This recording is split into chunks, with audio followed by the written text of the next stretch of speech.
Shall we start? Yeah. Let's get away from the shit and jizz talk. Anyway, welcome, shit and jizzers. Let's talk about Twilight Zone. All right, Frank, are you ready on that button? Yeah, I got you. Okay, you got 2 minutes. Why? You'll see why. Everyone's silent. Oh, no, Hello, no. citizens. I am Phoenix West, joined by Frank Lynx, Adam Wilcox, and Jansen Carlin. Welcome to LIW, the Twilight Zone review. Today's episode is titled Meet in the Middle. It is episode 176 of the podcast. It is episode 1 of season 2 of the 2019 revamp of the Twilight Zone, which should be called the Twitter Zone. The episode debuted June 25, 2020. Let's get this shit show on the road. I apologize, but the podcast begins in 3, 2, 1. You're traveling through another dimension, a dimension not only of sight and sound, but of mind. That's a signpost up ahead. Your next stop, dark territory. I know she's not deaf or dumb or retarded or anything.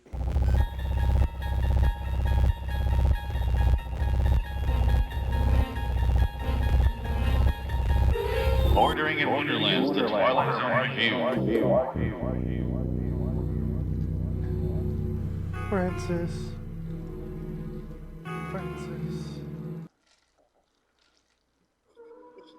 You're looking at me weird. Oh, I'm sorry. Sorry. Anyway, she won last season of Chef Boss. And It's just your hair. what about my hair? It's curly. Feel like in your profile photo, I feel like it was straight. Okay. It's There we not go. that curly. See, straight, curly. I wear it both ways. Okay. So, hello? I'm really not crazy I'm about sorry. What did you just say? that the squid ink paella is a must. Hello?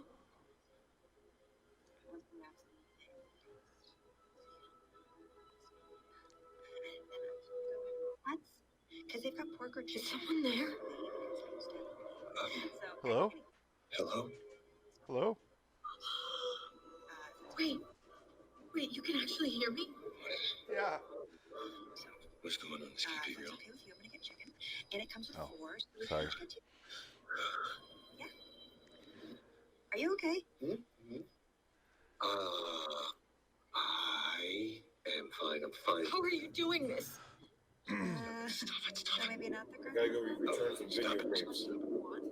You can hear me on the podcast, but they can't. What is happening? Podcast exclusive. Yes. Frank's clips are way too long. I'm talking to you. Or I'm thinking at you, I guess. What is happening? Is that what's happening? I have no fucking clue. Excuse me? He's still there? No, I'm sorry. What? That was for you. Hello?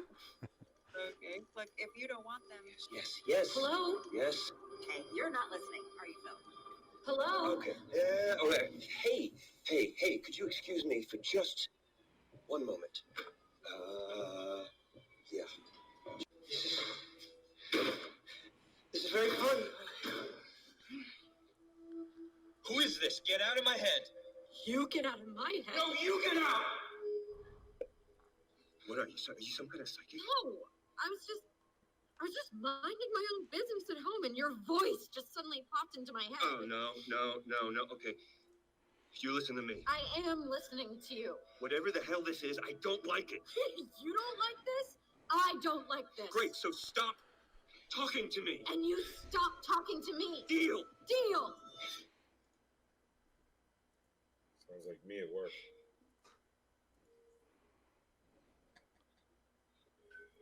A voice in your head can mean a few different things. A conscience, divine inspiration. You're holding up 6 while saying 7. What if, instead, it were a There you go. one made through the tangled, enigmatic switchboards of the Twilight Zone? Gil got fat. There we go. I don't have to do my intro because I already did it with a robot. So today's episode, like we said, is Meet in the Middle. I want to hear what IMDb has to say about it for description. A lonely bachelor makes a telepathic connection with a stranger, but not everything is as it seems in his new romance. The end. That's really That's about it. That's That it. is it. That's all it says. I noticed the practically a descriptions for season 2 tagline. are just minimal. Yeah, I am reading. It is reading the tagline. So, Yeah. But- who is it? What is that? Is that Cortana? that's nobody. Nobody you know. Right. Cortana's something else. That's a little fancy. Couldn't What is afford it? her. I had to bring on the budget Cortana. I'm curious. Like, what are you using? Some website. I don't know what it's called. Okay, that's cool. Pornhub. She agreed to come on the show, paying her a lot of money, but yeah, she said she'd get us some listeners, so we'll see how that goes. It's a good thing you got new patrons. Frank's paying $1.69 in on the Patreon page, and he's so excited about that. Jansen just zoomed in. That was weird. And he zoomed back out. What the fuck is going on at Jansen's end? Just fixing my camera angle. Okay. How did you do that? You didn't even move. Mad skills, bro. Mad Oh, skills. You're the guy that knows how to use a computer. I'm the guy who knows shit. Yeah, that's me. Yep, but it's not me. It's the I thought- guy I mean, behind I'm the a guy millennial. behind the You want- guy. Well, he's really the guy below the guy next to the guy. Wow. Okay. Okay. So, guys, meet in the middle. Let's rewind a little bit. I did give you guys some homework today, and I kind of left it up to you if you want to fulfill it or not. Adam, we'll start with you because we kind of where are you over there? We kind of touched on it a little bit before we started recording the actual podcast proper. Let's get into you watched season 2 and then season 1, which is Correct. bizarre. And I'm glad I did. And I want to preface that by saying thank you for making me watch this because I was not looking forward to it. Yeah. I didn't despise season 2. It's an improvement. I've only because seen the then first I watched 5. season 1 and ooh. Season 1's rough. And that's why I wanted to bring it up, is you didn't like episode 1 and 2 of the original series, of the first season. I did. I liked them a lot. I wanted to, but I found myself more annoyed than intrigued. I'm not really. We do have a very 50-50 on the show. I noticed. But this is why I want to get into it, because Frank and I have already discussed the first season to death. So the first episode is the comedian. I like that one. Mm-hmm. And the second episode, that's all I'm going to say about that one. I already talked for an hour about it. The second episode, though, is my favorite iteration of Nightmare 20,000 Feet. They added 10 more thousand feet, Adam. What more do you want? I know. Bigger and better is not always the way, man. Sometimes And less is more. Instead of a Gremlin podcast, baby. I mean, I see the similarities. I like that they changed it and made their own version of it instead of just doing the same. I mean, I think every version's gotten better. The original with Shatner is good. The second one, the movie that George Miller who made like the Mad Max movies, he made it with John Lithgow. It's the best part of the movie, and he made it like way more intense, and like the cameras around here around John Lithgow. The monster's scarier. Yeah. Yeah, everything's intense. Yeah, I mean, he's not adorable, which is a plus. Exactly. He's not a fluffy creature on a wing going, "Hey, I'm a furry." But the new version at least did something different where they didn't even have the guy in the wing. And it was, so I'm watching it going like, I've seen this 1,000 times. Where are we? Oh, what the fuck? There's a pot. And it created a different atmosphere than the other 2 episodes. And I appreciated that. What didn't you, I'm not putting you in the spot here, but what didn't work for you? What didn't flesh out? What didn't work for me was just the overline message about, phobias and everything was a little too over the top. And, the whole first season just smacks of stereotypes, like just first draft writing. And I think Adam Scott did a good job, but I just wasn't really crazy about the episode. I didn't like the way it ended. The ending is stupid. It kind of insinuates a lot that we assume that people that look a certain way on an airplane are up to no good, and I didn't really enjoy that message. A lot of the first season is just like, it's hard to enjoy the show when the message is so deafening that it just drowns everything out. Maybe that's just the way that I'm looking at it, but I picked up on it right the fuck away. And it just kept getting progressively worse as the season went on. So I think I have like a similar perspective on it. I watched the first season last week as well, but I had originally watched the first episode when it first came out. I was like, oh, I'm just gonna check this out, see what it's about, see if it's any good. So I had like this downtime between watching the first episode and then watching the second episode, probably a good year almost. And I didn't really pick up on that whole stereotypical thing on this episode as much as that. I thought it was really interesting and a cool take on an interesting story to me personally. For the first one or the second one? For the second episode, of season 1. I like the second episode a little bit more than the first one. Yeah, I loved it. I thought the second episode and Blue Scorpion were the two best episodes of those. Yeah, Blue Scorpion saved it for me. That was easily my favorite of the first season, but mostly the first season. Like, I'm glad I started with the second season. That's why I'm saying thank you. I'm glad I started there because I'm like, I don't hate this show. Like, I was a little bit checked out on the first episode of season 2. We'll get into that in a minute. I don't want to jump over, rush into it too fast. But, yeah, first season, I realized really quickly what was making everybody so angry. So, yes, Frank. Adam, when you were saying, I hate this. Will it please catch on fire? Were you talking about season 1? Yes, sir. Okay. Yeah. I was a little curious because we're jumping back and forth in our conversation. I'm sorry. Today. Yeah. No, you're good. No, I mean, like I've had to turn off notifications to Messenger, Facebook, Twitter. No, I won't spoil anything. Yeah. Yeah. At this point, I've watched the entire series. Watched the seasons backwards, but I'm glad I did it that way because I realized that this show is improving. It's not quite there yet, but it's getting better. Let me pause this there and just say, if you are new or haven't watched the whole season for season 2, we're not going to discuss any future episodes. We're only discussing Meet in the Middle or season 1. So anything prior to this is open game. This episode's open game. Obviously, we do spoilers because we have a lot of new listeners at this point. There's a new season coming out. I'm just going to go ahead and set this up. We're going to do each episode. We're not going to discuss future episodes. I've only seen the first 5. I haven't seen the whole season yet. I can't bring myself to finish. I started episode 6 earlier. I'm like working on something else. I'm like, I just can't focus on this. I like Joel McHale, but I can't focus on this right now, so I shut it off. But you don't like McHale? Joel McHale's in episode 6, called 8. No, I'm saying, but you don't like him? No, I like him. I like Joel McHale. Oh, okay. I thought I heard you say you didn't like him. It has a lot of community members. Speaking of which, one of them, Jillian Jacobs, is in today's episode, Meet in the Middle.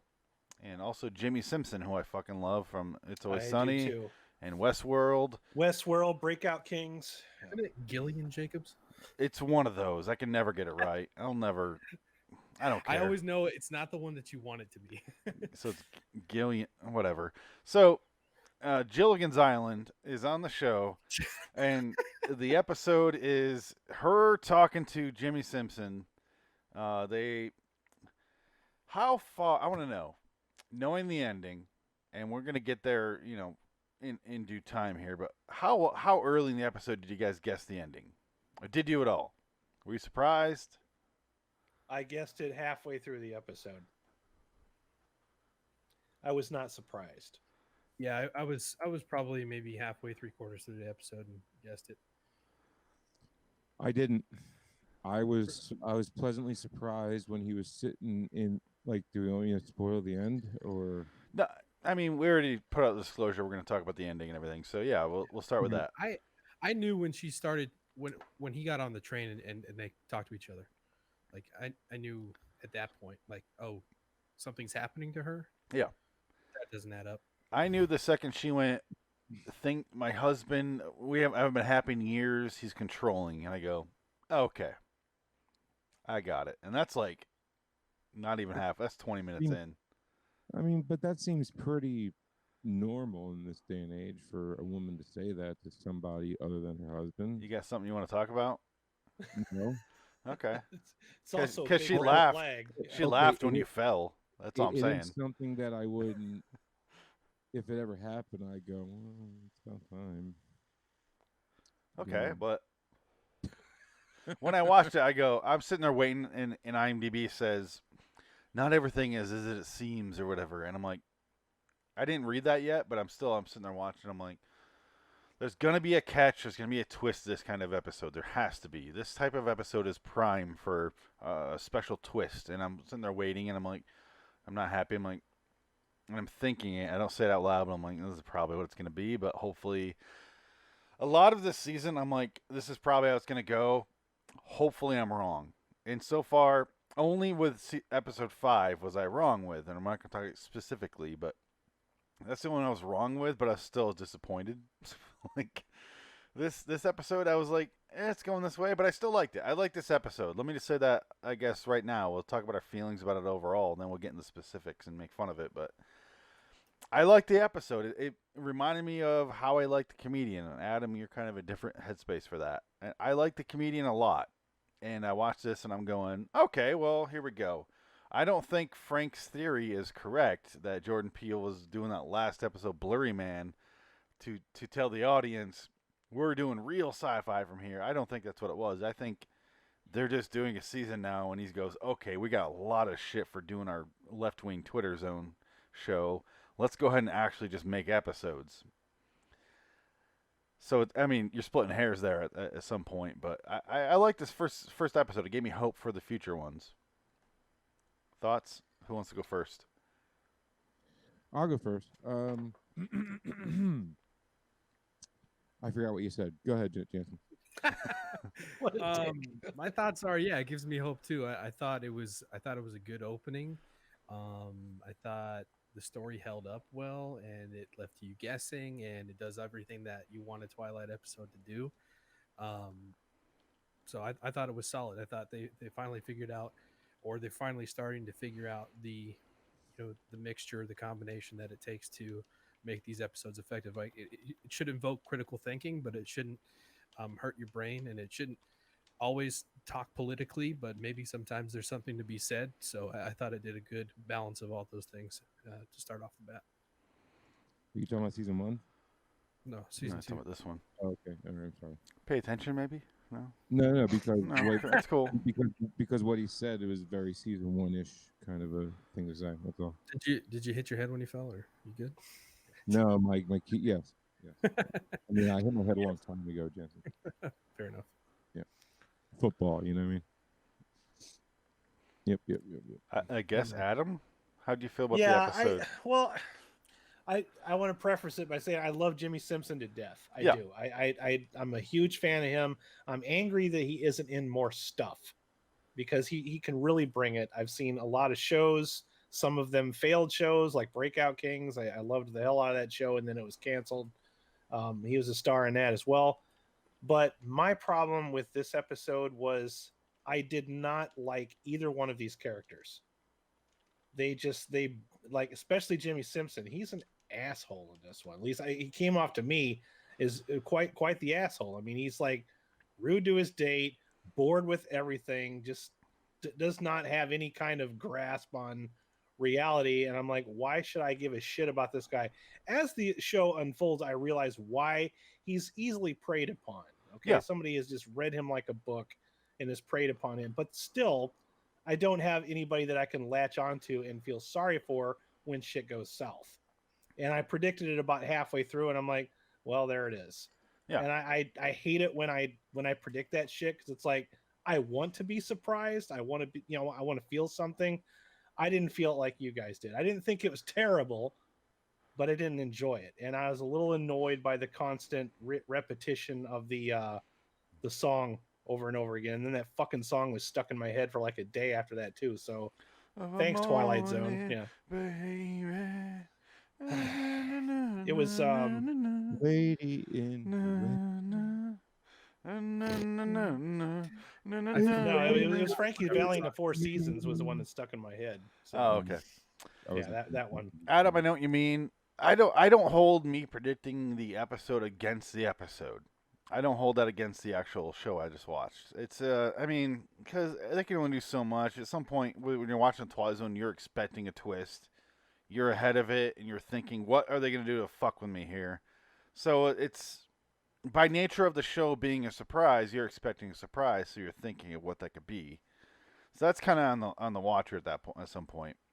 But I don't hold the episode against that. This one, I wasn't blown away by the ending, but I still liked it, and I like where it went. I like how fucked he is at the end.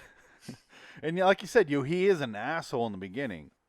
And I think that's their attempt in this new season. I think it's the first episode I can name in this entire 2019 Jordan Peele version where it feels like old Twilight Zone, where the guy's a dick and he gets fucked over for being a dick. Telly Savalas. Yeah, he's a total asshole that date, and he's like, "Your hair's different." And she's like, "Yeah, I straightened. It's called a straightening iron, motherfucker. What do you want?" And he's like, "Pick for a sex meeting site. You know, you want to fuck after this dinner. I mean, of course, I'm going to bring my best face forward to the." I'm looking at Jimmy Simpson. I'm like, you know what, dude? You're lucky she hasn't walked out on you yet. You know, I mean, this is a keeper here. You know, like I thought she was nice. You know, it's like give the girl a chance. You know, and it's not exactly like he's got a lot going for him. He doesn't. I mean, yeah, not that attractive. He's got a really nice fantastic apartment. actor, but he's not a Brad Pitt. Let's just put it that way. Have you noticed this season? Not to jump ahead, and sorry to cut you off, Frank, but have you noticed this season takes place entirely in that set? His apartment is the same apartment from Ovation, or not Ovation. One before that, The Who of You, and then later they show that set like 7 times. It's the same set in Blurry Man. You can tell it's the exact same set, and they keep fucking showing it. And I'm like, this is giving me it's the most accurate depiction of Twilight Zone of reuse of sets that I can name. Yeah, I like it, and he's in the scene for his intro. I appreciate that. Yeah, especially watching season 4 and 5. Oh God, it's the same. It's the same set from The Comedian. Yeah. He has the same fucking apartment. Yeah. But it's it is Blurry Man, isn't it? Yeah, Blurry Man, The Comedian. It's the same set, just rearranged. There's so many things I hate about Blurry Man, but I think that the biggest offense is it lifting its skirt up and showing the audience exactly how fucking shallow the show is when you haven't even landed yet. You know what I mean? Like, what pissed me off the most about Blurry Man is I was like, you're conscious of this? Yeah, you're doing this on purpose. I'm like, you are doing this on purpose. Yeah, I'm like, you know, greenlit this shit. Yeah, it's like, how do you like? I know Peele's not stupid, you know. He's not. If he's going to do a TZ, you know, reboot or whatever they call them anymore, you know, reboot of the reboot of the reboot of the reboot of the reboot. So that's like a quad boot, right? If he was a horse with boots on, it'd be the show, right? Because 4 boots. Anyway. Hold on. Silence. Sorry. Right there, bud. Let's let him sit there. Yeah, I can't believe I went that far. My point being is... Okay, we're good. My point being is like, you know, and like throughout the season, I'm like, he's not this bad of a writer. I mean, he's got to be doing this shit on purpose, you know? And then you were grasping at straws to find some sort of meaning, and I'm going, their meaning is we're woke, and here we are. Please don't ever use that word again. That's their word. They use it in the fucking episodes. They used it in the episode in the Blurry Man. I've just heard too many flat earthers use that goddamn word. I hate it too. Well, yeah, obviously I'm not a flat earther, but Frank, you don't think the Earth is flat? I mean, I know it's flat, but you think it's round. I mean, let me send you some documentation, dude. No, I don't need to. Dude, I mean, you know, I podcast with a debunker of flat Earth. I don't need to. I got an uncle that lives in a shack. Let me send you some of his manifesto. We'll get you informed and woke. Come on, Sheeple. Come on, read that. You know, the moon landings were fake because, you know, gravity and all that stuff. Yeah. But part of what I liked about the episode is it's one of the only episode so far that made me think about it afterward, because while I watched it in real time, I'm going, okay, she found this guy. They started talking, they started talking, and then she tricked him into this. And then I started thinking, way after I watched it, like 2 days later, I'm like, no, it wasn't a coincidence. She found this guy, planning ahead of time that he's gonna kill her husband. And I'm like, oh, that is awesome. And the more I thought about it, the more I liked it. And then I rewatched it today, and I'm like, it flew by this time because second time around is always quicker. But I'm sitting there going, like, she's so manipulative. It's crazy, and I really enjoyed that part of it. It wasn't just a coincidence that they talked. She purposely found this guy. I thought at first they did have this connection. They both somehow have a superpower all of a sudden. But watching it or thinking about it 2 days later, I'm like, no, she had the superpower. He's just a guy sitting there on a date, and she's fucking like raped his mind, and that's really what the story is. She's basically Professor X. Yeah, he has nothing to do with this at all. He's just a pawn in her game, and that's what I like about it. It made me think about it after, which is the only one so far. It's interesting that, like, with all this power that she has, she chooses to do it this way. You know what I mean? If you have all that power and you're stuck in a situation that's that bad, I'm sure you can come up with a simpler way to get out of that situation. I mean, then again, we don't have a Twilight Zone episode, but still, that piece of it makes it unplausible for me. But again, it's fucking Twilight Zone. That's an interesting angle too. I was thinking maybe it would have been a little bit better for me had it not been held down by the constraints of being 45 minutes or under an hour, because I felt like the relationship was just really rushed through. To get to the I had a hard time connecting with either one of these people, which is why I had a hard time getting into it. Yeah, that's what I'd say they spend the most time on, is building the relationship. I was really connected with both of them. Yeah. This episode flew by for me, man. I mean, like, I think the relationship was the best part. I mean, I thought it was well done, and how he's walking around like thinking it, but he's acting like he's saying it, but he's not. And it was really hard to record, because normally I wait for you can tell when somebody's about to talk when they act, you know what I mean? So it gives you kind of a cue to start hitting record, and I didn't have any of that, so it was a bit fucked up. But I did my best, as you heard from the intro there, because that intro was like 6 minutes, 7 minutes long, before people. It was 7 minutes, as you said earlier. Yeah, I went 7 minutes. Or 7 minutes I went, because I have a cigarette. No, you went 7 minutes. Seven, whatever. So, okay. So, my brain hurts. Sorry, we lost Jansen. My point being is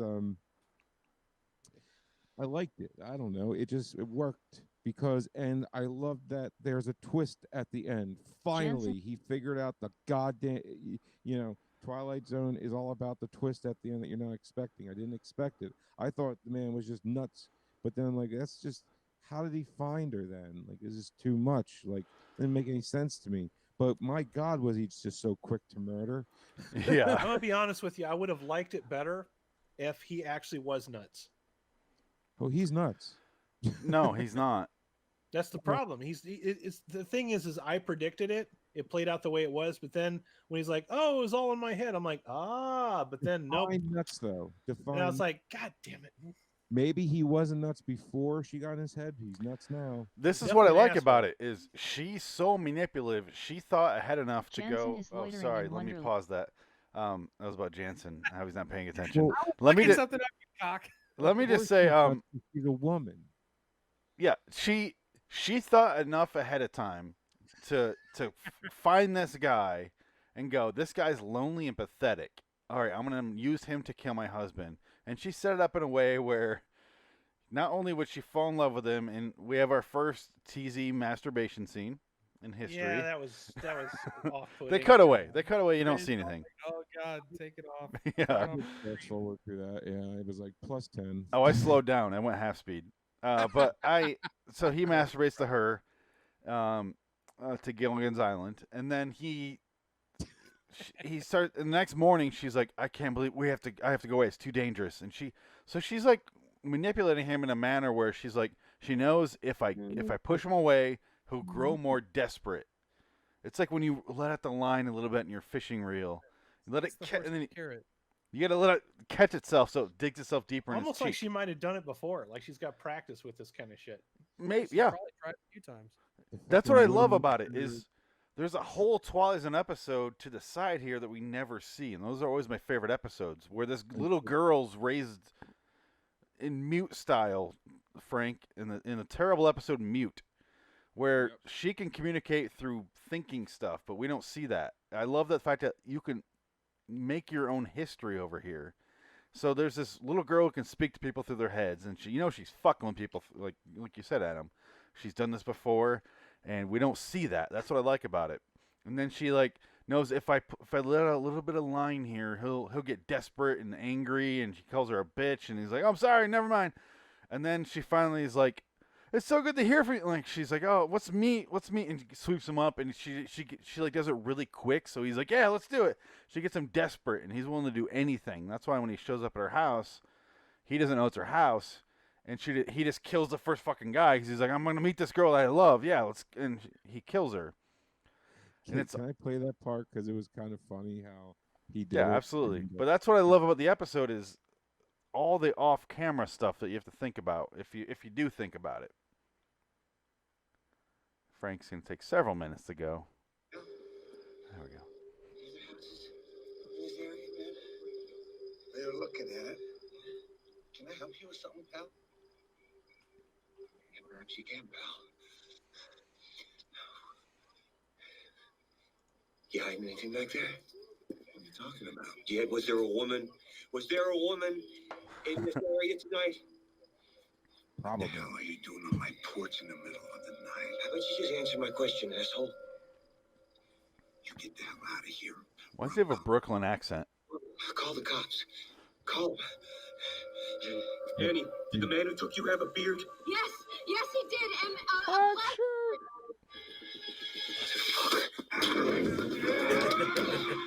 Where is she?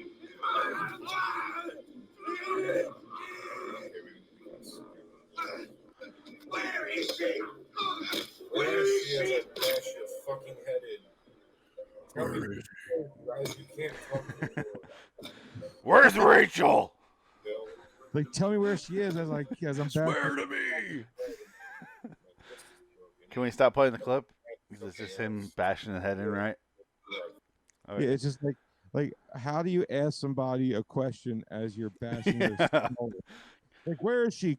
You don't start with the victim's head. Tell me. That was the best part of the episode. I was thinking, Jimmy Simpson, if this is the first time you killed somebody, you killed the fuck out of this guy. You bashed his head into like just fucking puree. But man. I liked it. Did The it fucking spray is going Yeah, everywhere. he did it in 3 segments. First one was just punching him, and he's like, With his bare hands. and he's I'm like, "Are you still fuck there?" yeah, She's dude. like, "Yeah, are you here?" He's like, "Motherfucker!"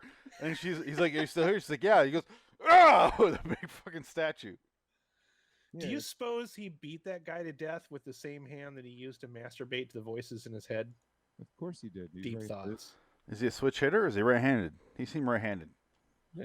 Yeah, I mean, I can't switch hit. The stranger never comes around. I'm a switch And- hitter. Are you? I'm Good a for s- you, buddy. I'm ambidextrous. It comes in handy.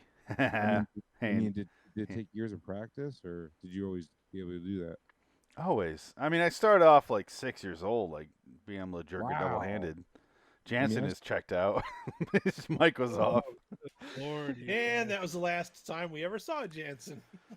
Yeah, but I like that. And then he like beats his head in with the statue. But that's what I like about this. I really do like this episode. I thought it was a solid start to the season. It's I like Jimmy Simpson. I like Gillian Jacobs. I like that. Even though I knew where it was going, I still was along for the ride. I still enjoyed it. It Well, after seeing season 1, I can see why you enjoyed it. Like, well, this is way better than anything Yeah. else was on the first season. My Well, only see, it's problem. still 1 and 2 though, so I'm still a bit skeptical, but I'm optimistically skeptical. It'll fall apart shortly. But have let doubts. me just say, my Neil needs to go on a diet, by the way. Just saying.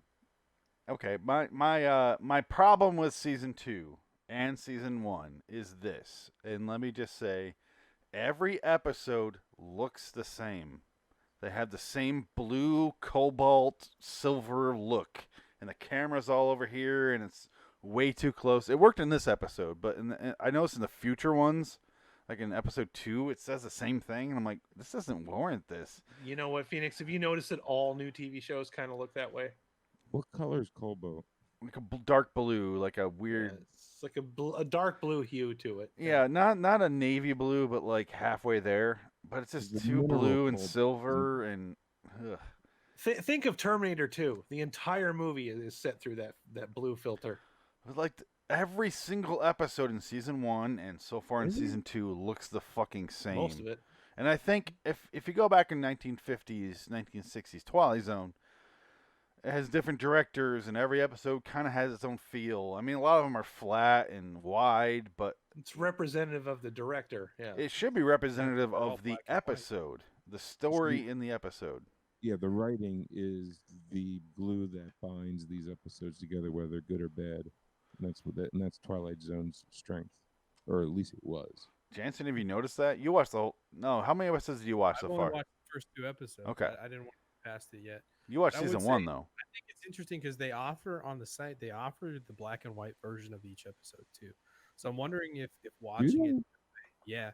The first season, yeah, you can pick either one on CBS. They All. do. I don't They know do. if they've done it for season 2 yet, but No. I think it would be interesting to watch and see if you get a different feeling based off of that. Because I just think there's something to be said about the black and white, look to these episodes, especially the old ones, obviously, and what they add to the story. Right? There's a little bit more mystery involved with it, and you can't really make out everything. I have a question, Jansen. When you watch the original on like our 4K TVs, I don't know if you have a Blu-rays or whatever, but do you dumb down the standard def and everything to make it look like? I don't fuck with anything. I mean, typically I'm just watching it on Netflix on a 32-inch TV in my bedroom, and that's whatever. Why are you torturing yourself like that, buddy? I'm old enough to have seen these on a 19-inch tube TV. I don't really need to carry Yeah. a 65-inch to still watch a 4:3 standard definition. It's not standard definition though. It's 2 years. I mean, it's remastered to 4K. It's remastered. It's not actually 4:3 like standard definition now. I know. I was just Still has. I'm talking to black Jansen. bars It does. on- It's on 4:3, but it's not standard definition now. It's Blu-ray. Like they have that, which is like what 2K, almost. Yeah, but it wasn't shot for. No, it's Blu-ray. 35 millimeter, which is like 8K. You're 8K. Like I have like with the Blu-rays, like not with the DVDs or anything or Netflix or anything, but with the Blu-rays, I gotta dumb down the definition. I don't, because why have Blu-rays then? So I think there's a And that's difference the commentary. between resolution and having the I think it's like active resolution or something like that makes it look like a little bit too hyper realistic. The King Kong aspect where you're it's in the just looks room fake. when it should be kind of grainy a little bit. So I turn those. I know what you're settings talking off. about. Yeah, I forgot what they call that shit too. I turn those settings but- off for but everything I watch. I hate that shit. Oh, I agree with you. And every time I go into someone else's house, I'm like, let me fix your TV for you. I'm like, do you realize that everything you watch looks like a soap opera? Isn't that weird? There's a specific reason the director and the editors of these movies and TV shows decided to attach a film grain to these movies that were not shot on film. You gotta recognize that, right? There is no film grain to be had anymore. But they're putting that in post. But So- it's Grindhouse. Grindhouse changed everything. But as far as Twilight Zone goes, it was aired in standard definition, 4:3 black and white. But it was shot on 35 millimeter film, which has a resolution of like 6K. If they could have aired it at that time in 6K, it would look like 6K. They just couldn't do it. It's possible. I just didn't pay enough attention to really notice if Yeah. it was that. So or whenever not. they come out with 8K resolution, which is going to happen within a couple of years here probably, it's going to be lower than that. So that's when you start to notice it falling apart, I guess. But as of now, 35 millimeter film is incredibly accurate. Like it has a lot of detail they just couldn't show back then, but now they can start to show that.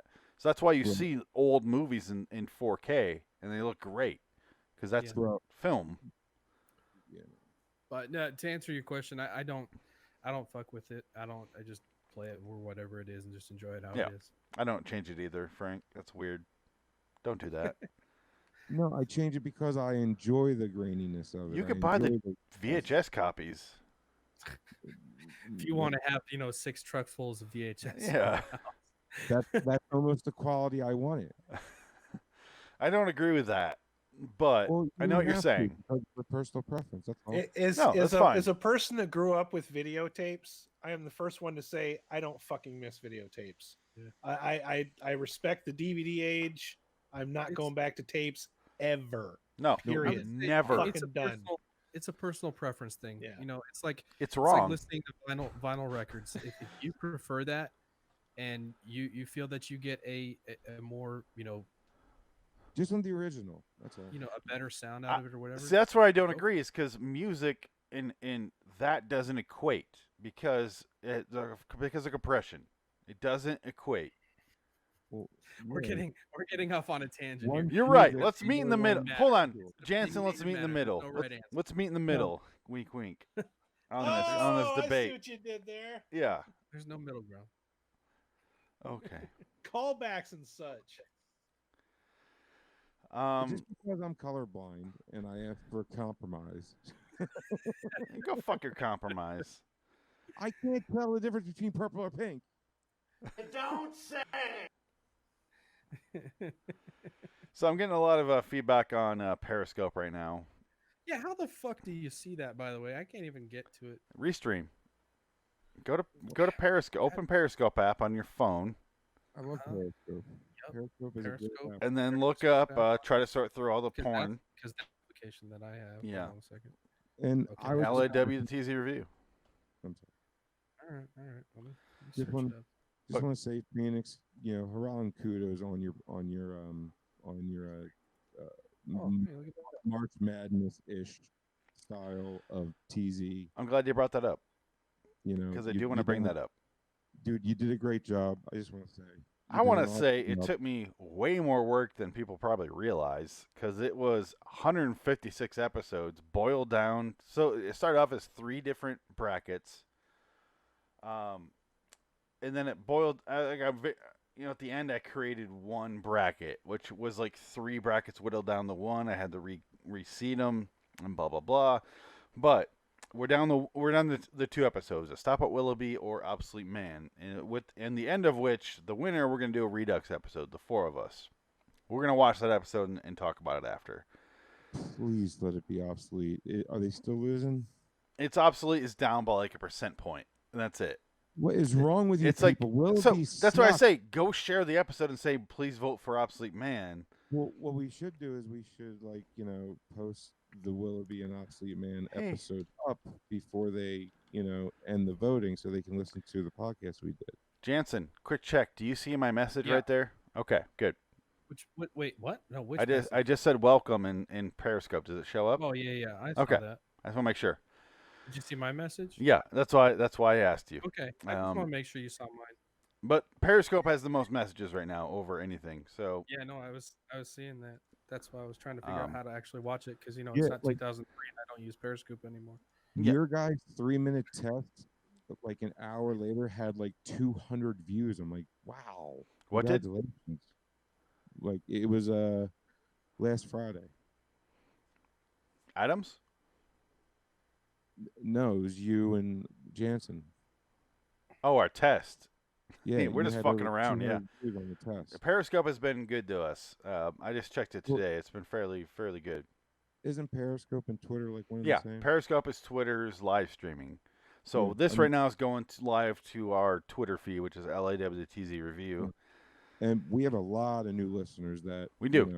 That's why I think this episode we're doing right now is important. So let's actually discuss the episode.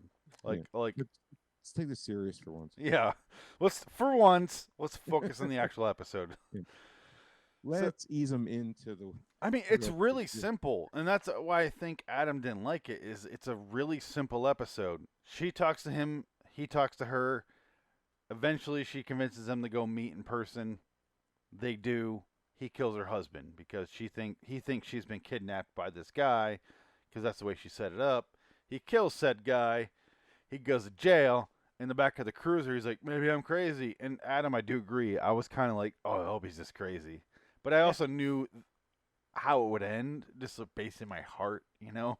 I'm like, they're not going to let it end this way. Because I was kind of like getting that little reveal, like when he's beating his face into fucking puree, you know, I was like, he kind of likes this. Like he's enjoying himself. Like for his first kill, smile. For his bare fucking hands, you know, like he was like, screw the hands, wear something really hard. All right. You know, most of the time these episodes, they always grab like an ashtray or a fucking, you know, bowling pin or something, you know. No, his bare hands. He just...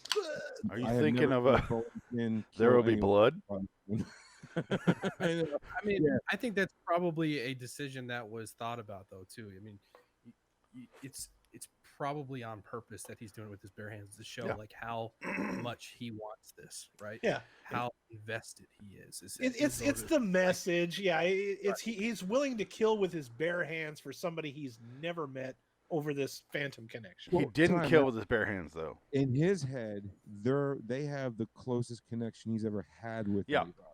He didn't kill with his bare hands. He killed with the statue. But I know what you're saying. And I also agree. Jansen, speaking about what we're talking about with like the black and white copies on CBS All Access, I wish they would do here's this ending, like Clue style. Like, here's the version where he is crazy, and that's what the ending is. And you see him go. That would be so much fun for the audience. Because that would give us so much more to talk about. Adam, I completely agree with you. Yeah, Black Mirror's done that shit too. Yeah, Bandersnatch on Netflix.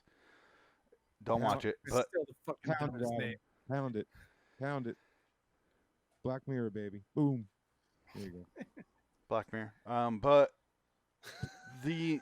I would like some sort of interactive something. The black and white thing's cool. And Frank and you and I bitched about how they should be in black and white in episode 2, I believe.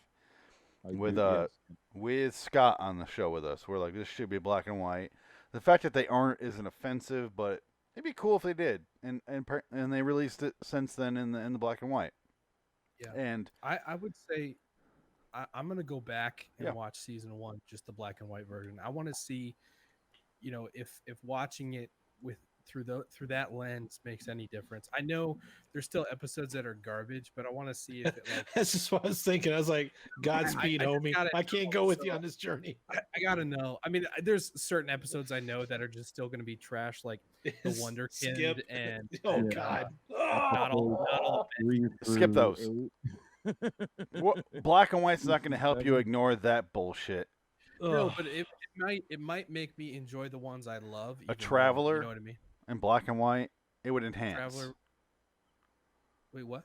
A Traveler in black and white, it would definitely enhance because the episode is like, but in black and white, it gives you that like it gives almost like not creepier, but like a more of an innocent vibe.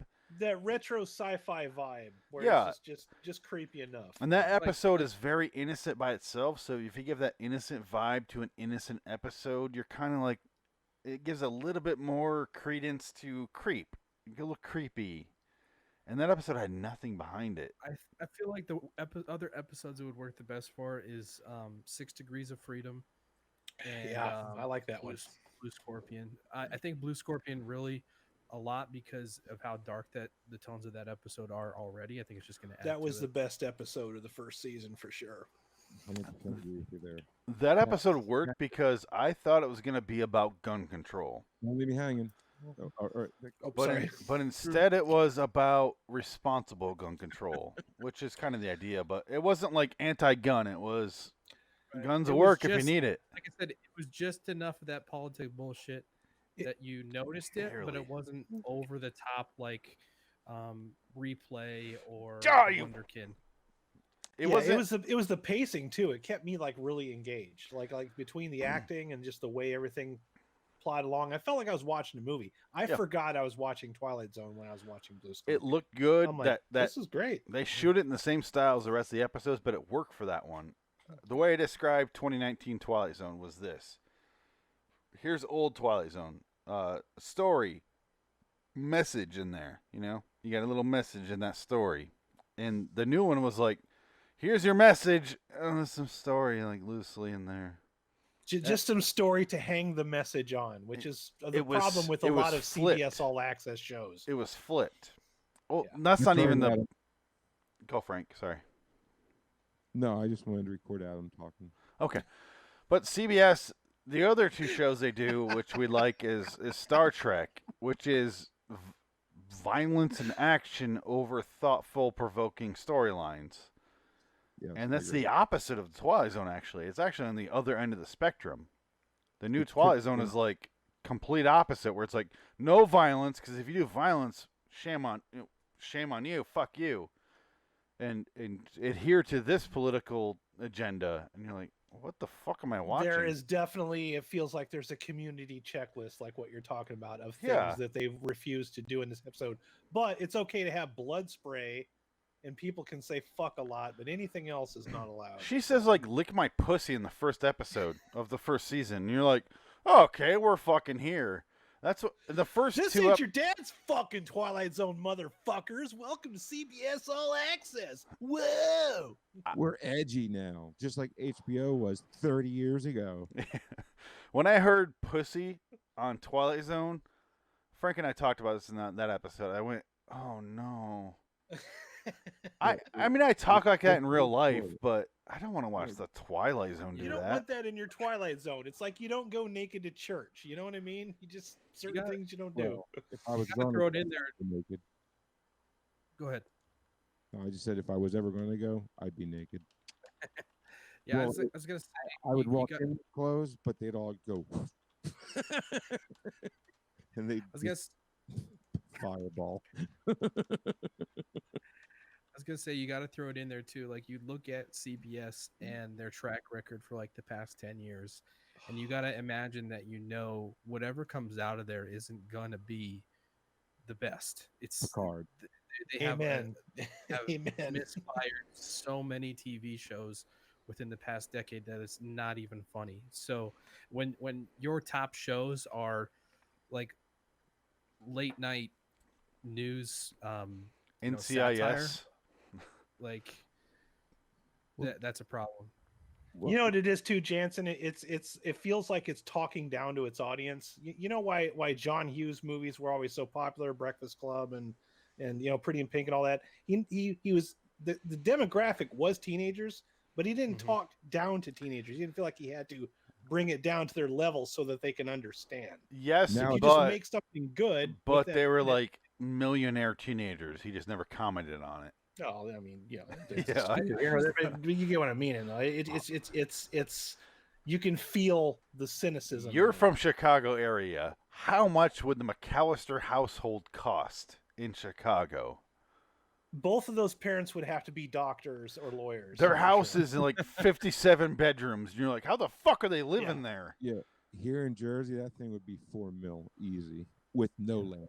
You'd buy it and turn it into a fucking hotel is what you'd do. Yeah. Or you would just make it into 5.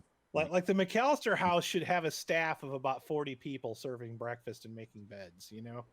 And they maybe concrete the statue into the driveway. Saying. I love how the fact that they have this giant mansion house in like Peoria, Chicago, like outside Chicago, and he has to sleep in the fucking attic. Like, you have that many bedrooms and he's supposed to sleep in the fucking attic? Yeah, with the kid that pees the bed. Yeah. But you can date sci-fi though by its dialogue, and that's part of my major problem with all the CBS Access shows is it feels like Twitter speak. All of the dialogue is written by Picard.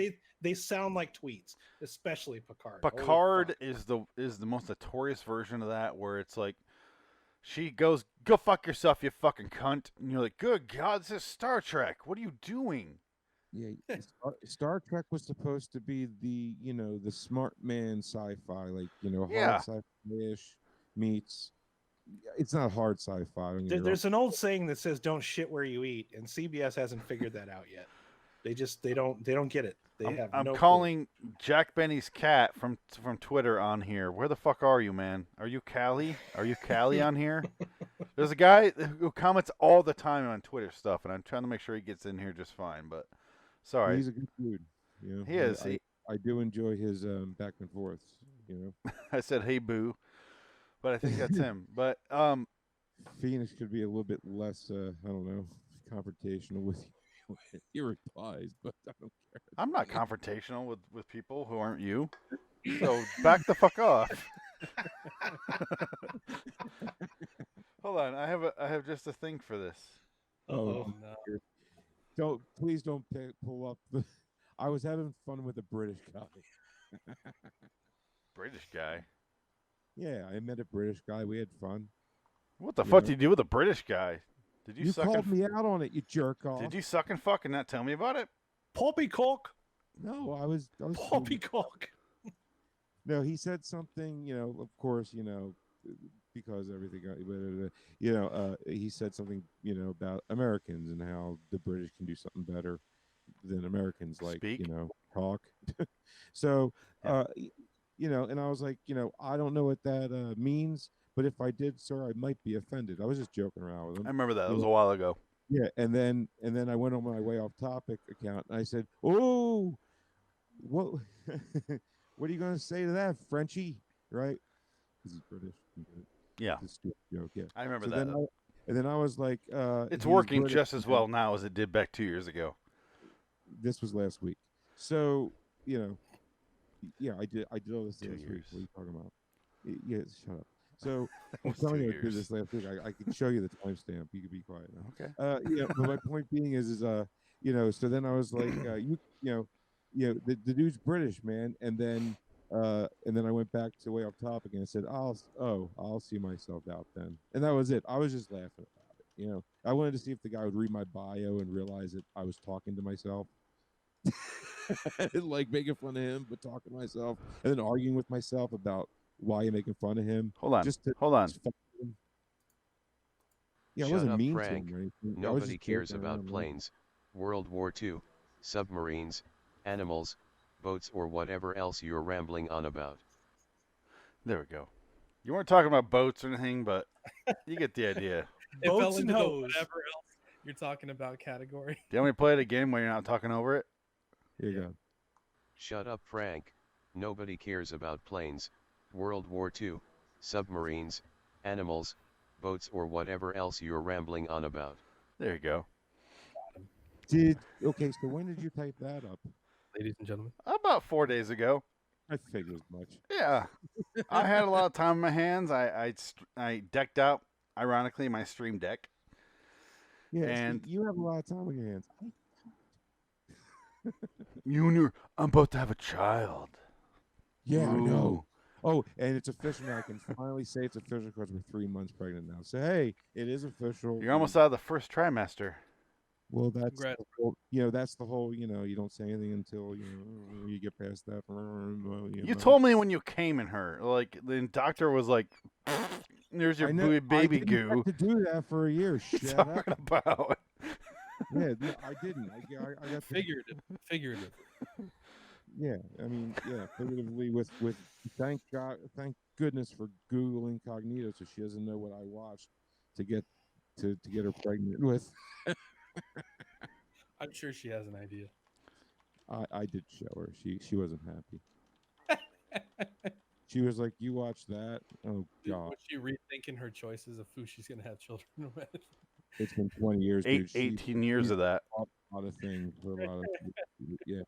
2 hours later. Anyway, I came in a cup, and now she's preggers.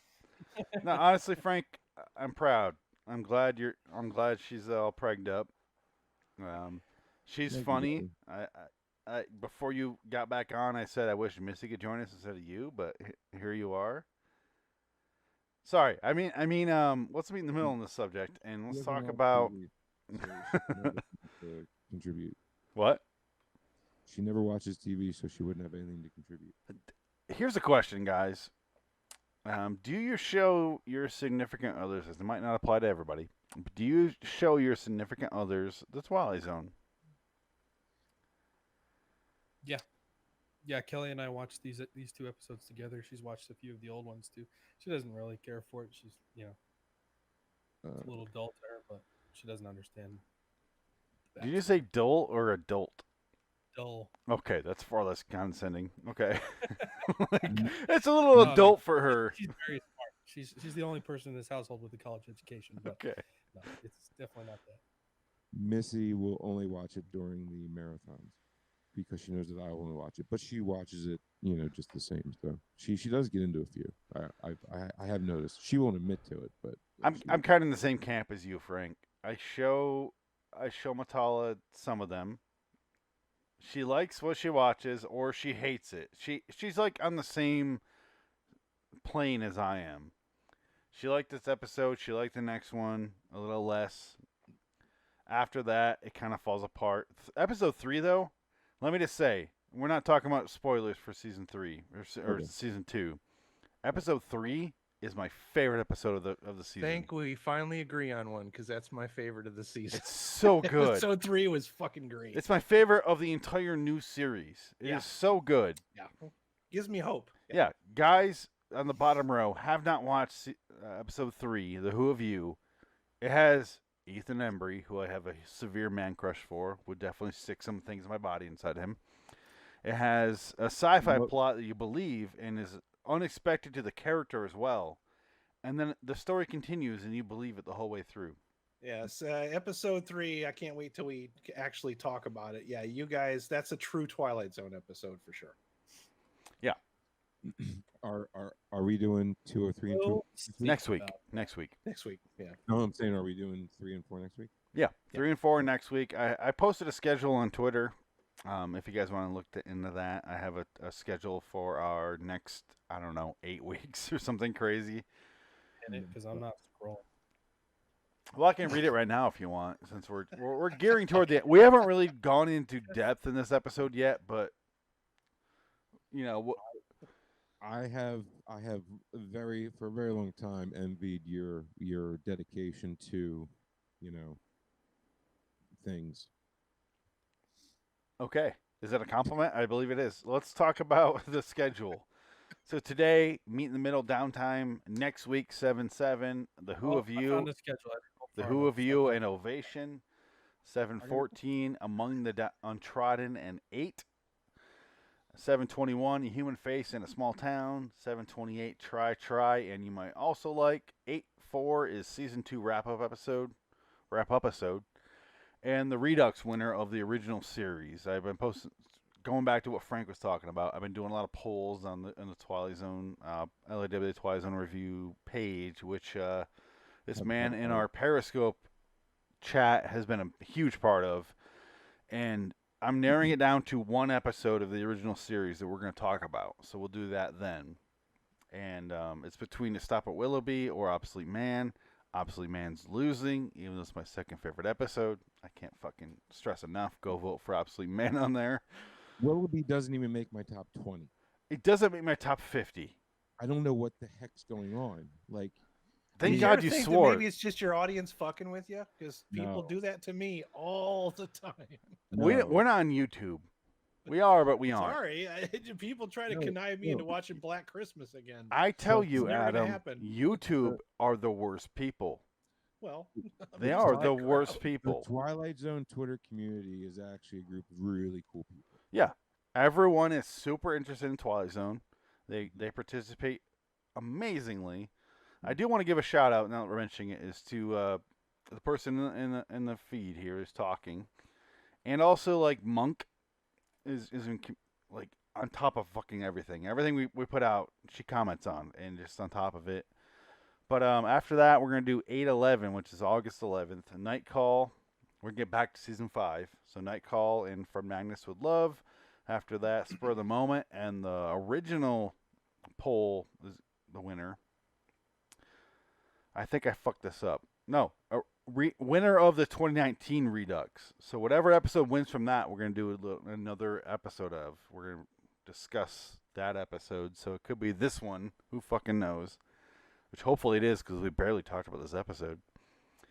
After that, Occurrence at Oak Creek I have a Bridge few, and Queen of the clips I Nile. can play if you'd like. What? I have a few clips I can play instead of the outro to play if you'd like. Go ahead and play a clip, and we can talk about it. I do want to talk about this episode some more.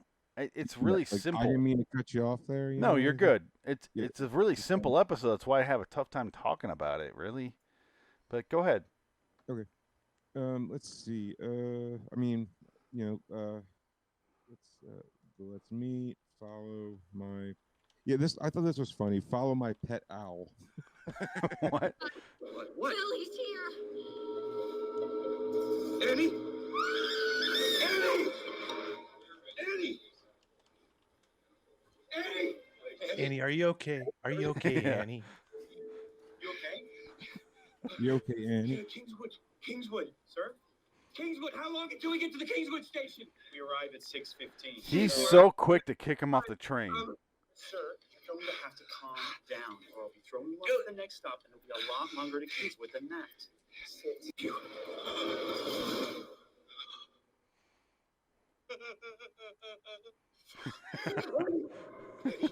Eddie, oh my God, you're alive. Are you okay? Where are you?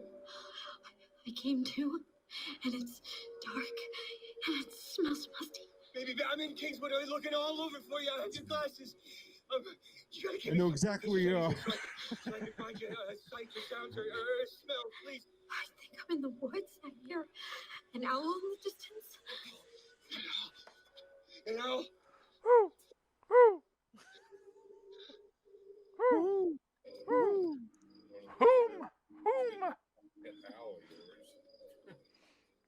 You're right. The whole ending is really relies. I had two thoughts when I watched this. That's why I said there's like two separate trains of thought. Is the first thought is he really has to find her glasses, which he goes up to a truck and he's like, "Hey, you see this picture?" And then the truck drives off. He steps on the glasses and he's like, "Those are from a Facebook profile picture." But also, I was like, if you really think about it, though, she would just, if he didn't find those, go, "Hey, I'm over here." She would have cut in there when he realized he didn't find what she wanted him to find. So it doesn't bother me as bad because she's in charge here. He just happened to find it. We're watching the version where he saw and followed the tracks there. She just had to do enough to make it believable. Exactly. And if he didn't follow the track, she would be like, "Hey, I remember a truck drove by and I went down that road." You know, she would have found something. We just didn't see that version. But I think I took 40 paces to the right. yeah. the owl thing is stupid, but luckily he found it. If he didn't, she would have fixed it. She would have got him there no matter what. So put that on your mind. She would have got him there no matter what. Yeah, I mean, suspense disbelief because she is kind of telepathically talking to him. Yeah. So, you know. We have to assume she can read all of his memories or all of his inner monologue, even though we don't hear it. She has a power he doesn't have. We just see the version that they want us to see. I thought he was a great actor. I thought he did a great job. Jimmy Simpson's fucking yeah, awesome. He's awesome. Yeah, he's good in everything. And I've never seen him in it. Jensen, what? Westworld, he's really What else is he in? Westworld. Westworld, It's Always Sunny. Breakout Kings. Who is he in Always Sunny? He's one of the McDoyle brothers. No. Do you remember? Yeah, Yeah, McPoyle. Sorry. He's one of the McPoyle brothers. McPoyle, but yeah, the other one, not the ugly one. Well, they're both ugly, but you know what I mean. He's the one that screams at him, and he's blowing Liam during their wedding, during the Ponderosa Massacre. What a fucking claim to fame, bro. It's a great show. I blew Liam. The McBoyles are like the best characters ever made. They don't drink. They drink milk. It's so fucking funny. Anyway, apparently he hasn't been on their show since 2013. I saw that fact and I go, really? Since We're so 7 old, years? Dude. You know how old we are? You're old, I'm old. It's crazy. I know. But basically the whole thing, I mean, I do want to talk about the episode more, so let's go ahead and discuss a little bit. She's tricking him to go there from the beginning to go kill her husband. And he is just like prime for this thing because he's an asshole, like Adam said. He's a dick at this date in the beginning. He like checks out the waitress at the beginning of the coffee shop, He's checking her ass. He's like, "Can you see what I'm seeing?" She's like, "No, can you?" He's like, "No." She's like, "Go ask her out." And he starts to do it, and then they get a nice trick out there where you think it's him, but it's some guy. And then he's like, "You give terrible advice." And then it's just the movie Her for the next 20 some minutes where he's talking to her in public and she's not really there. It's just Scarlett Johansson is an iOS, and that's it. Scarlett Johannesburg? Yes. It's my Someone talk. It's my ex-girlfriend, Scarlett Johannesburg. Is that why you broke up? Because you're a fucking dick about her last name? Fuck you. No, she found out. She found his search history. That's Oh God. Holiday Inn. Anal Playing it beads. incognito with the Wait, wife. wait. Holiday Yeah. Inn. 17-inch dildo. 2 Holiday Inns. Bleach to clean sheets. Yep, been kicked out of 2 of them. Yep, not allowed back. Actually, they sent me the one sent me a bill. I don't know why. I'm not buying that couch. I'm not buying that lamp. If you come on a lamp, you win. You win at life. That is so far away from anywhere you would come. I give you kudos. Well, it's right next to the couch. You know. No, but it's so far away. Collateral damage. You know. We Oh. started. The couch was here. We ended. It was over here, and somehow the lamp, was over there. Wait, are we talking about Between Worlds now? No. This is. I do have 2 clips real quick. I have an IMDb review of this episode, and then I have Greg's review of it. You stepping up on my. I mean, you trying. You came in a Holiday Inn. I get it. Let's move on.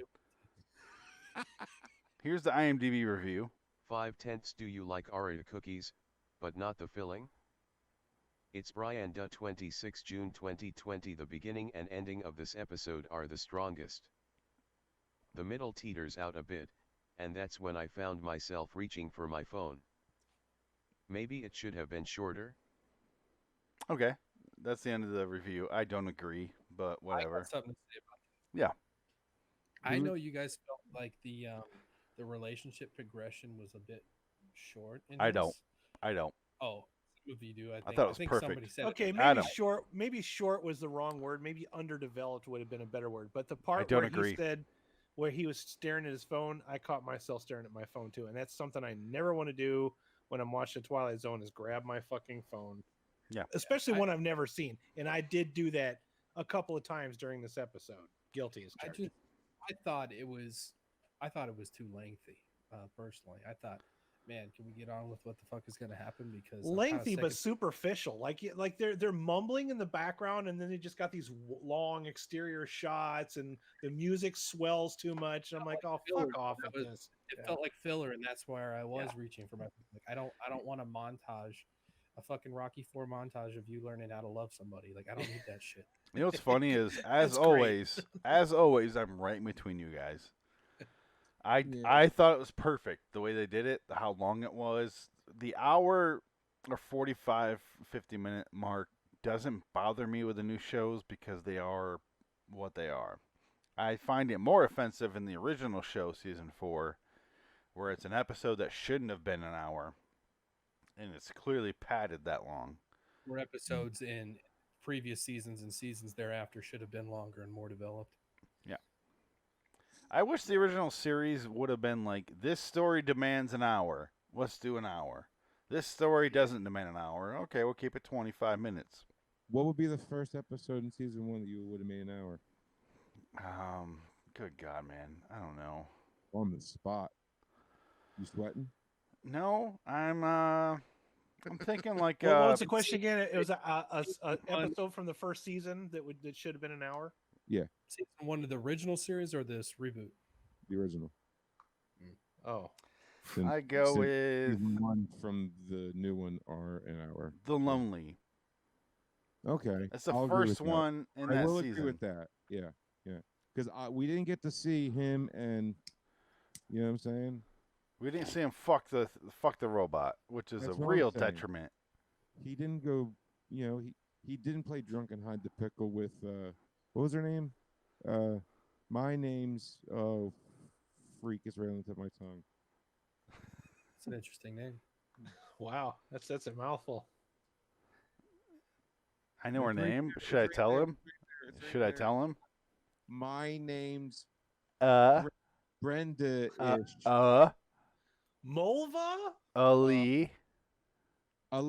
Alicia. There you go. Okay. Yeah. He got I'm there. only He half- got there. Whoa, I almost said it too. Yes, I finally caught myself, even though our theme song has it in it. Yeah, I've been really But trying to cut it out. I just wish this episode. I like the length of it. I should say. I like the length. It felt both. I thought it was a good compromise between too long and not enough for the Well, you got to relationship. figure it's just a voice. Yeah. Right. And half of it was him trying to figure out if it's even real. I mean, he's going to a therapist and all. He walks out in the middle of it. I've done that before. So, because I was like, you know what, I'm good now. Thank you. Is it my voice? I thought they could have drawn out like the end of the episode a little bit more. Like Yeah, that was the better part of it, and it I'm wasn't glad enough they of it, didn't. the meeting of him and the strange man. I thought that would be like something they could have done something more interesting with. Like, let's have a conversation. This is such a Jansen and I, or a Frank and I versus Adam and Jansen episode. Apparently, I still love the episode. I don't think it was without failure or without like faults though. no, it has faults, but I was That's what happy I'm to see wrong a about all the twist. ones that I'm saying, right? I was happy to see a freaking twist for once. Yeah, for sure. I mean, we watched season 1 by ourselves, going, "Fuck you." Yeah, so Like, did I. Oh, really? Oh, fuck you. no, by ourselves, and then having to talk about it for an hour, which is a real big fuck you. So we're at a point where we're like, I want something I enjoy. So now that we get it, we're like, we want to enjoy it. And I'm an overly optimistic person in real life. So when I see this shit, I'm like, yeah, here we go. Like, this episode has flaws, don't get me wrong, but I really enjoyed watching it. And I had, at the end, even though I predicted it halfway through, I was still like, I still enjoyed it. It was fun. See, so you go into that, Phoenix, with lowered expectations, whereas I started this entire run of Jordan Peele Zone at season 2, episode 1. But you were watching season 5 of the original series recently, so you should have lowered expectations a little bit. Point taken. Yeah. The good thing is it's an anthology. You shouldn't have to. No, each episode's different. They should all stand on their own. Oh yeah, I judge everything as an episode all by itself, but it's just, does it make me feel anything? Does it get me engaged? Does it give me a character that I can relate to? This gave me none of that. Are we doing scores yet or no? Can't relate to him. Not yet. Okay. You see the headspace of the writers and the production crew and like trying to figure out like, okay, how do we do this? There's certain things that we want to say, and there's certain things that we should say because this is a reboot, and it kind of just like some of that stuff just had to be done throughout the first season. And I mean, think for all you know, Yes. some of these episodes might be Hold film on. movie scripts, like movie scripts Adam, that got hold on. squeezed into an episode. Let Jansen complete his thought there, because I think he's on the sorry. right tracks. I mean, that's basically the gist of my thought. I just think that I don't know. We have to give him a little bit of leeway for sure. Yes. First season was, we have to say this because of now. Second season is, we established that. Right. What do we want to show our audience? And we have an audience because it's season 2. So what do we? Yeah, we got greenlit for a second series somehow? Holy shit! Yeah, they shouldn't have. But Frank, Question, Phoenix. Now you know what I was saying, and we were hoping for after Rod took the writers back to writer school to teach them how to write a Twilight Zone episode, right? Yeah. And Blurryman. Now, was season 1 a big troll? And now I already answered that at the beginning of this episode. I did. Well, I wanted to go to it, but everybody started going, so I just figured I'd wait to the end to ask it. I said, and I guess we'll end on this, is no. Okay. Oh, sorry. No, I really don't think that was the point of the last episode. I gotta step away for just a minute. I'll be right back. Go ahead. I have to step away in a second here too, but we'll finish the episode. But Go I ahead. really think season 1 was just a fucking mess that they had to get through. They had to do this. They had to do that. It's just, we have to show that we're, I hate to say it too, but we're woke. We're aware of the issues that are going on. Fuck yeah. Twitter is going to ruin us if we don't say about this, because think about last year. As bad as Twitter is now, it was way worse a year ago. Where we have to say this. It was worse a year ago, Frank. Name one thing that proves that theory. Go back in time. Anyway, we have to show this. We have to show that. Great argument. What do you want me to say? I can't prove it at the spot of a second. Fuck you. But the point is, Now, Phoenix West is a tremendous. Phoenix West is a Phoenix West is a tremendous cock that should choke on itself. I don't know if you heard that or not, but the point is, shut the fuck up, Frank. The point is, last season they had to show some things. They had to get through some things. Last year, here's the problem. Now, 2020, Twitter's bad as far as we have to cancel that person. 2019 was fucking everything. If you don't comment on this, you're a piece of shit. Yep. That's what I remember, and that's what I'm saying. It was worse because first season went so out of its way to drive that message. It was more vague, and it was like shooting into a prism, and they're like, "We'll get this, all these." But now it's like we have this person, that person. It's way more centralized and focused now. Last year it was a fucking mystery, so they're like, we have to cover everything. We got our gun episode. We got our sexism, not all men, but not all men meaning Me Too episode. We got our immigration episode. We got our cancel culture, fucking everything episode. Yeah. So I agree with everything you just said. I feel like they literally had a grocery list of things that they had to tackle and wasted all these episodes doing that. This season, I'll give you this. It does feel like they're at least trying to write. Yes. In last episode, with that in mind, maybe it falls flat. Maybe it's not a zinger, but they are at least giving it. They're trying. With what Adam and I agreeing on is a season one of a season with 10 episodes where they went, we have to do this, but also they're saying online, we will accept scripts from anyone. Clearly, they fucking weren't. They were not accepting scripts from everyone unless it had a political leaning. That's what not Jordan Peele himself, but his Facebook and Twitter said, we're accepting scripts for Twilight Zone Season 1. That was their whole big campaign before the season even debuted. I remember because I thought about showing a script to them. And I went, no, wait. That's because the tweet said, are you triggered easily? You might as well have.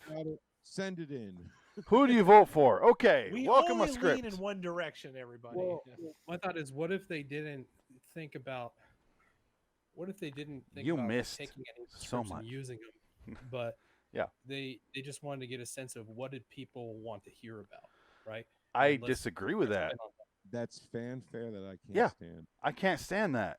I don't give a fuck what people want to see. I need to know what they need to see. Surprise! That's me. Twilight Zone. What do Make they me go, need to wow, see? Cool, awesome. Like I didn't think of that. Don't powder my balls. I can do that myself. Yeah, and I do several times a day. My doctor's like, "Stop, dude," and I'm like, "No, fuck you." Yeah, I mean, I used to not until I heard you did, and I'm like, "That's a great idea." That's a great idea. Don't do it in Holiday Inn because you get weird things inside you. But I just say, I don't care what people want to see. I know what they need to see. Things. I mean, however you want to look at it. Hey, Frank, I heard cornstarch works pretty good too if you don't have any powder. I've tried. The powder or the actual liquid? Not the liquid, the powder. Okay, the liquid does not work for lube. Now, dude. I mean, the liquid was. I mean, liquid makes it worse. Well, I don't have any hair there anymore, so it's fine now. I read a comment on something, and I totally missed everything you guys were talking about with context, so I have no idea what's happening now. Well, what did you read? Let's see. Cat Eyes Kaylee says Jordan Peele should write episodes on his own like Serling did. He should imprint his own style. I was just going to read that. Thank you. Yeah. I agree. He wrote the next episode we're going to talk about.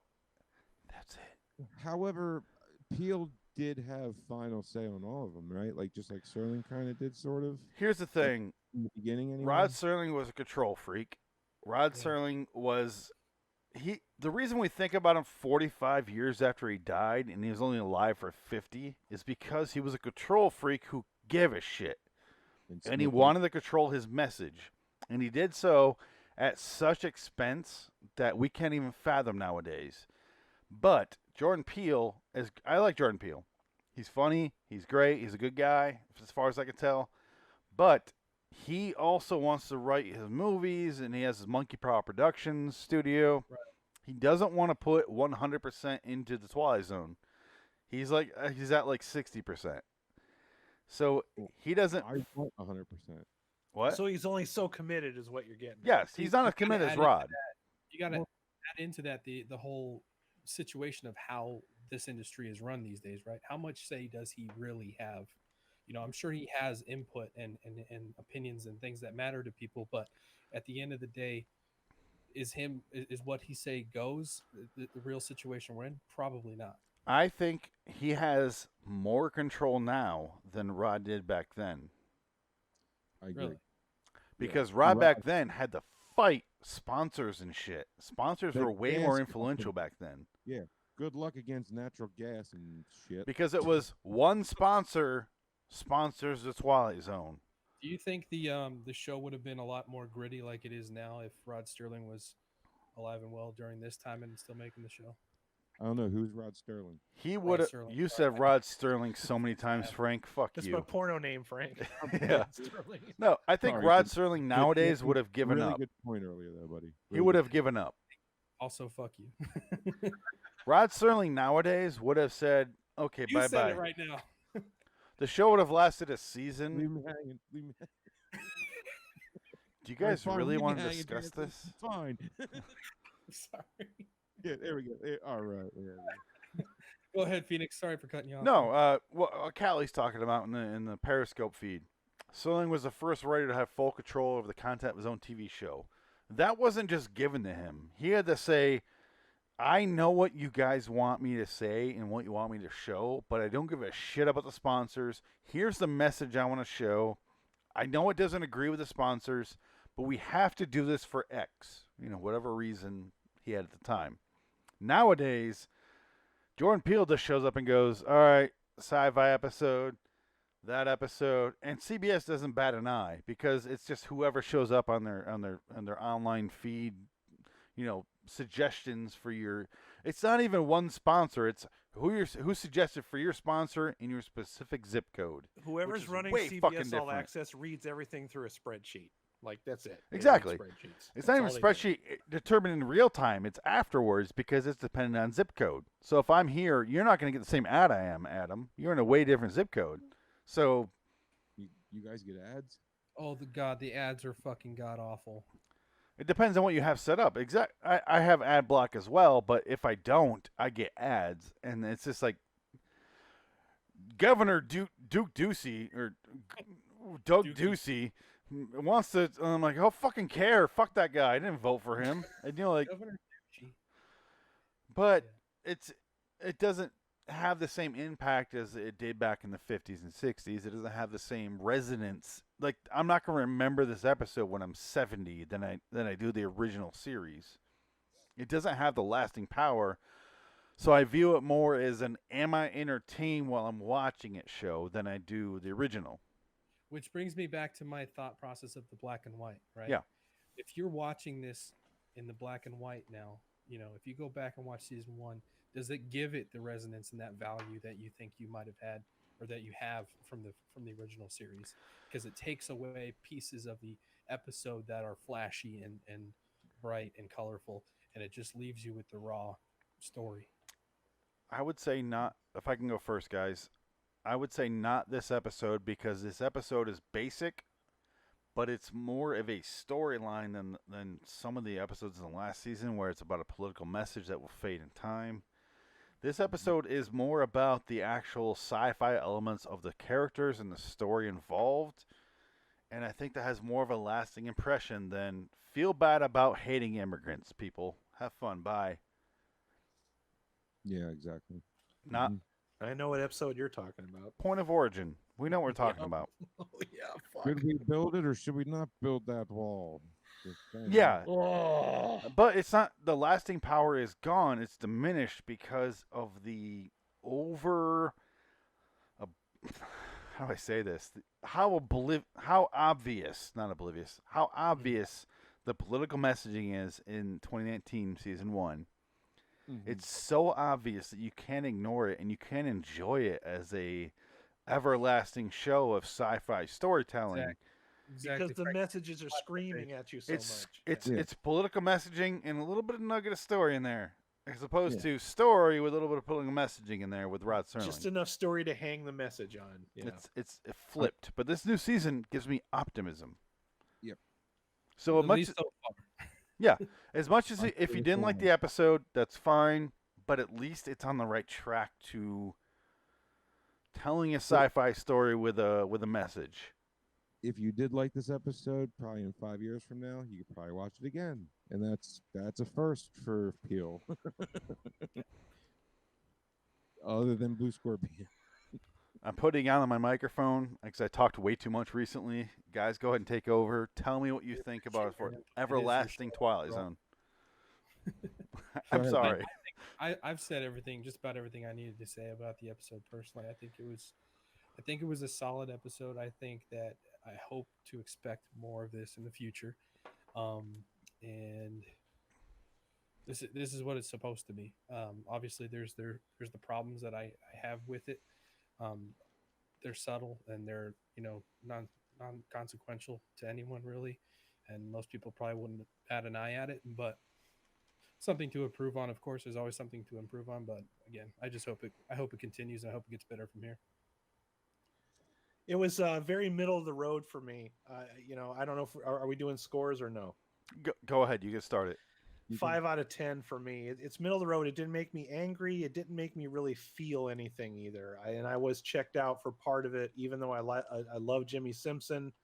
This was just it's kind of simple. I think it was a little underdeveloped for me, at least. I know you guys don't agree with me, but that's how I feel about it. It didn't make me angry, but I didn't really get beat over the head with any kind of a message either. So I'll give it that much. But yeah, I'd say 5 out of 10. I'll jump back in. I'll throw in my score was 9 out of 10. Wow. Yeah. Nice. I give it a 7. 7, really? 7's good. 7's good for me. I think it earned a 9 because I think it finally hit a point where it's like, okay, this is a Twilight episode. Let me look up exactly what I gave it an 8. Sorry, 8. You liar. I lied. It's an 8. How fucking Next episode's a 7. Spoiler. I give it an 8. Frank, out of 10, you dick. Don't give a 4.73.52. Repeating. Okay. It's 1 out of 10. No, I wasn't going to do that. I was going to give it an 8.357272. 8.732. Fuck you. 8.6. 8675309. I give it a Tony. No, Frank, seriously, give it a nice number.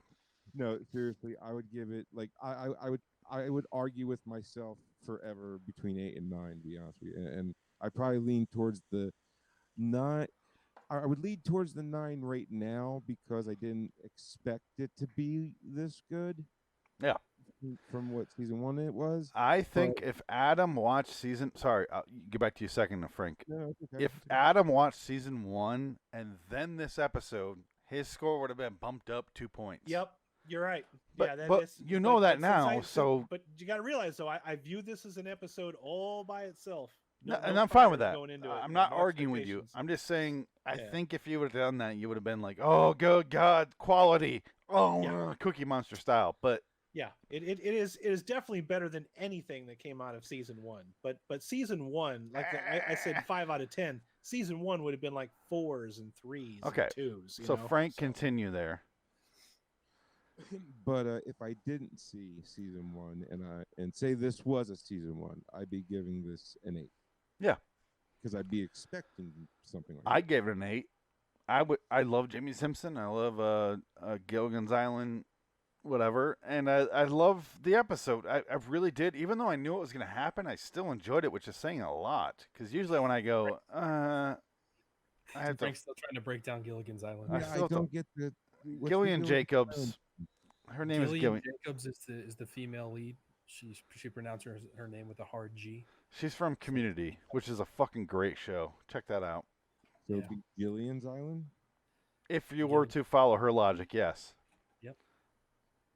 Yeah. Oh, it is like she the type of like dummy that says a GIF instead No. of a GIF. No, she's a smart person. She's a good actress. You know what I saw, and they didn't play it yet? I heard.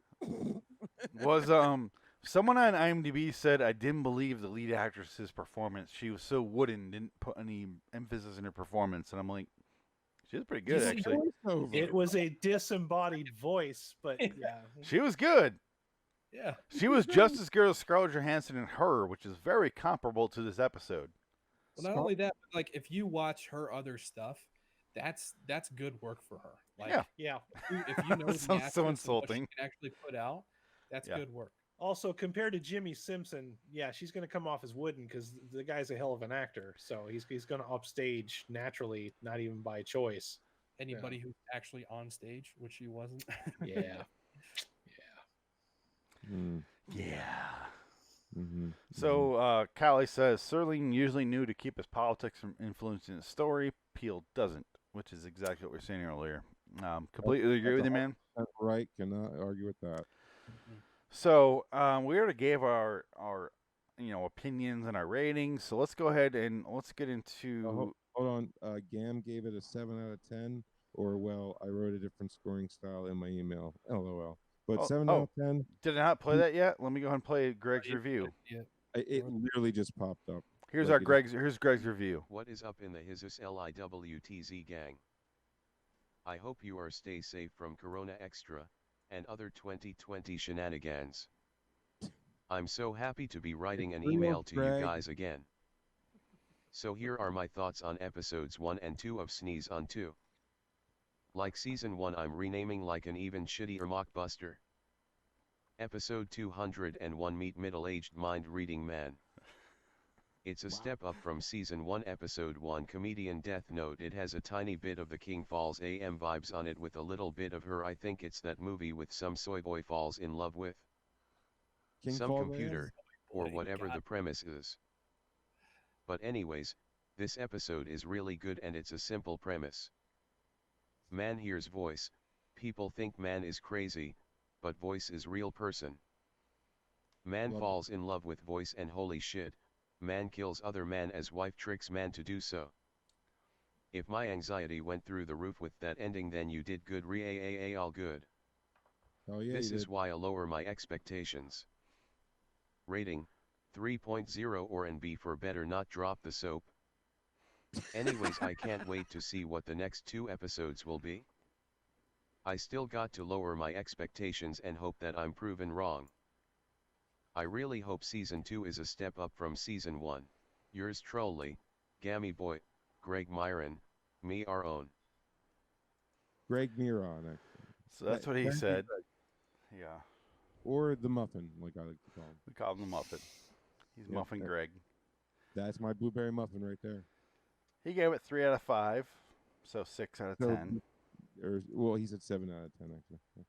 3 out of 5 is 7 out of 10. What kind of math you doing? Like on Periscope, like literally a minute ago, he said 7 out of 10. Okay. His math is all the fuck over, but it's too late at night for Frank math. That's I was reading something someone else's. So let's get out of here. Let's do our plugs here, which I have pre-recorded, so you guys can spare your voices. Plug time. Jensen wishes to plug, apparently, reddragonsradio.com. Adam wishes to plug, raidersofTheLostFlix.com and on YouTube for movie reviews and pop culture discussions. Frank wishes to get plugged in a Holiday Inn for hours and hours. Oh, and also in the Sports Car Podcast, Way Off Topic Radio Podcast. Phoenix wishes to plug LIWstudios.com for all of our videos and podcasts from Loitering in Wonderland. Send us your 2019 Twilight Zone Season 2 thoughts in writing or audio to loiteringin.wonderland@gmail.com. Or tweet us at LIW the TZ Review. We will read and or play them on the podcast next time. Until next time, and in the meantime, I am Phoenix West. Joined by Frank Links, Adam Wilcox, and Jansen Carlin. So long, citizens. Shut off the fucking podcast now. Go vote for freaking not Willoughby. Play Dragons Radio. Play the outro, Frank. Oh, sorry. But for crying out loud, Willoughby better not God freaking win. Compromise goes into connecting with another human being.